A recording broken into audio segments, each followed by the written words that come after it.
واٹس اپ چې دی هغه تاسو به اوس پرې نشئ استعمالولی، د هغې دپاره به تاسو روپۍ چې دی دا به ورکوئ. تر اوسه پورې چې تاسو واټس اپ استعمالو دا تاسو مکمل پرې استعمالو، لکه د هغې لپاره تاسو څه روپۍ چې دی دا نه دي ورکړي. که تاسو دا نور اپسونه وګورئ نو د هغې لپاره ځینې کسان روپۍ ورکوي او په روپو باندې استعمالوي. نو دغه شانتې په راتلونکي وخت کې چې دی واټس اپ په تاسو هم په روپو باندې چې دی به دې به استعمالوئ، ځکه چې د واټس اپ د طرفه اپډیټ راغلی. بل لا زه یو سردسي اپلیکیشن شیر کوم چې هغه د واټس اپ په شانتې دی. په هره ویډیو کې زه تاسو ته وایم دغه اپلیکیشن ته چې دی هغې ته وروړئ، هغه محفوظ هم دی او چې موږ ټول استعمالو نو خلک په رابطه په هغې باندې ساتي.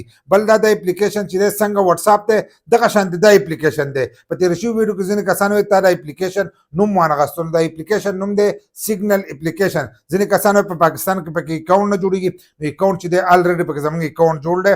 ځینې کسان پکې زموږ سره رابطه هم کړې ده په هغې باندې، نو دلته کې کولاو دی. او که تاسو په بهر ملکونو کې نو د هغې لپاره وي پي این ته هم ضرورت نه راځي، په غیر وي پي این نه چې دی هغه تاسو هم استعمالولی شئ. په راتلونکي وخت کې په هغو بیا دغه هم لګولی شي چې وي پي این به تاسو هم د هغې لپاره، خو نه مکمل به پرې. اوس واټس اپ چې دی هغه تاسو پرې نشئ استعمالولی، ځکه په واټس اپ کې چې دی اشتهارات شروع شوي دي. که کم کسان دغه ګوري د واټس اپ سټیټس یې ګوري نو د هغې په منځ کې به تاسو ته اوس اشتهارات چې دی دا به راځي.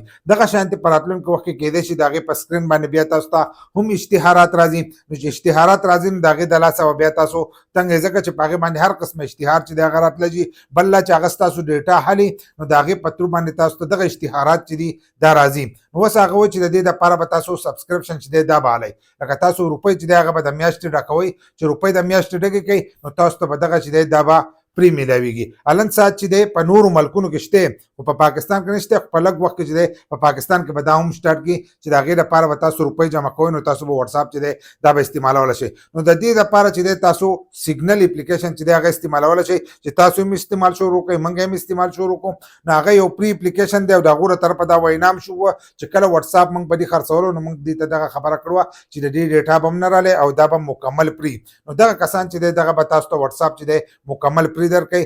سیګنل اپلیکیشن چې دی هغه محفوظ هم دی، په انټرنیټ باندې سرچ وکئ، د ټول نه محفوظ اپلیکیشن چې دی هغه به تاسو ته دغه راځي، سیګنل راځي. داسې به محفوظ نه ډیټا دی ټول حالي، خو نه له دې نه به هغه محفوظ وي. دغه ډیټا به ستاسو نه حالي چې د هغې مناسب تاسو ته اشتهارات چې دي دا مخامخ راشي. ځکه واټس اپ دغه ډیټا حالي نو هغه تاسو ته په فیسبوک کې هم اشتهارات را مخامخ کوي، دغه شان په انسټاګرام کې هم کوي، او ستاسو دغه ډیټا چې دا په نورو کسانو هم خرڅولی شي چې د هغې په تور باندې تاسو ته اشتهارات او دا شیزونه چې دي هغه هم مخامخ راځي.